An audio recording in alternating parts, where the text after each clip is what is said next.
Hello, welcome back to another Bear with me, BearElliott, and all this week we are talking about the paranormal and my paranormal experiences. One of the most popular questions I get, I guess popular is not the right word, most common, I wouldn't say popular, most common asked question when people find out I'm a paranormal investigator, they're like, how did you get involved in this? Well, it's kind of interesting because I guess you could say I was born into the paranormal.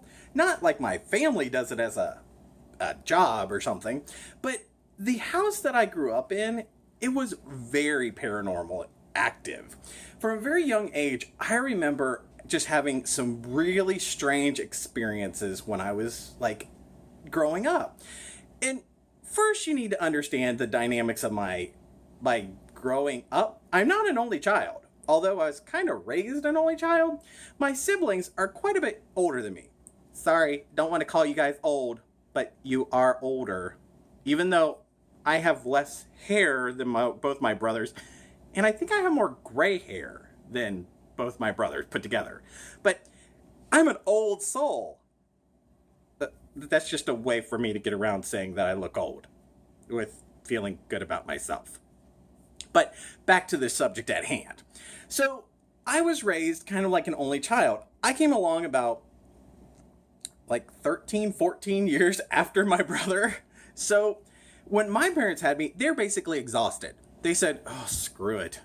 We've raised 3 other kids. We're good. Don't worry about it. He'll fend for himself.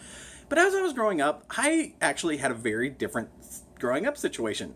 My parents were in the military when my other siblings were growing up, so my dad was constantly moving around, and I lived my entire childhood in the same house. But from a very, very young age, I remember, like, it was so weird. When I was just a wee little cublet, I remember seeing people walking around our house. Now, our house sat back on a really long lane. And it was in our village because our town was so small, it's actually the village of Cardington. So it's really tiny. So it sat down this really long lane, and it was kind of a little isolated because as I was growing up, we would be surrounded by horse fields and then corn and then soybean. So there was a lot of almost feeling isolated, even though we were in town. And I remember when I was young, we're talking really, really like 4, 5, 6, all the way up till I was 8, I remember people walking around our house, especially in our hallway. And I had the worst time, like, sleeping when I was a child. My poor mother, I would, like, rush into her room and make her sleep with me when I was little. And it was so weird because I remember seeing all these people walking around our house. Now, later on, the siblings and I were all sitting around. This was just a couple years ago. My brother said, that house was really, really weird. I remember, like, he would be sitting in the living room, and he would hear people, like, you would hear people, like, walk up the steps, and there was nobody there.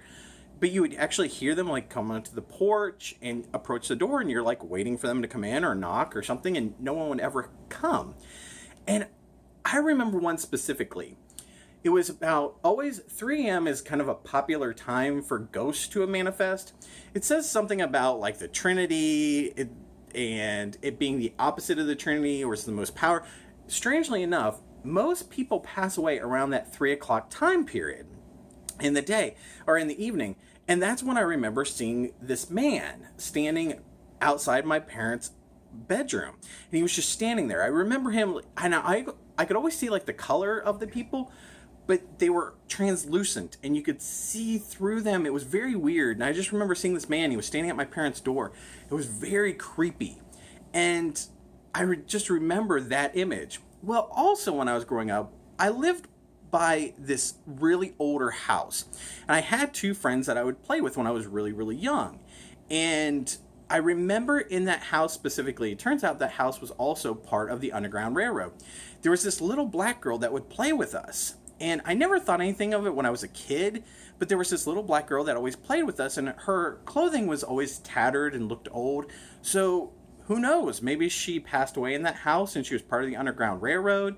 But I remember, like, there was this very angry black man, in the house as well, and he stayed in in one of the bedrooms, and we always felt very creeped out. We always felt really weird about going into the attic. In the basement, there was like stairwells that led up into like closets. It's an amazing house that just had like secret compartments and stuff, and it turns out this house was part of the Underground Railroad.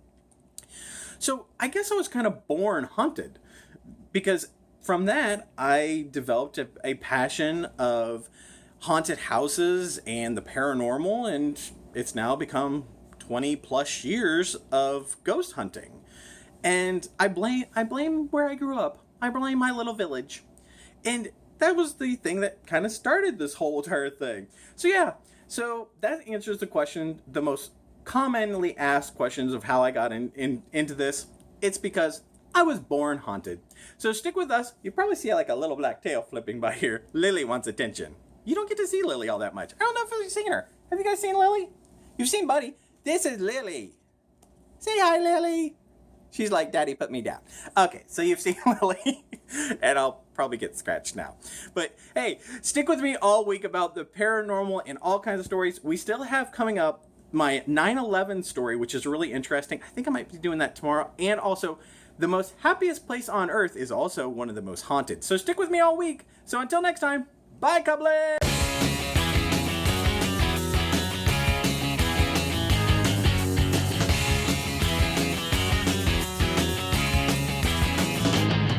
I could go out in the darkness, see you calling my name. I hear you shouting, hear you calling, but it's not the same. Every word that you are throwing right into my back doesn't matter to me, cause I'm keeping my track. Let me go. Let me go.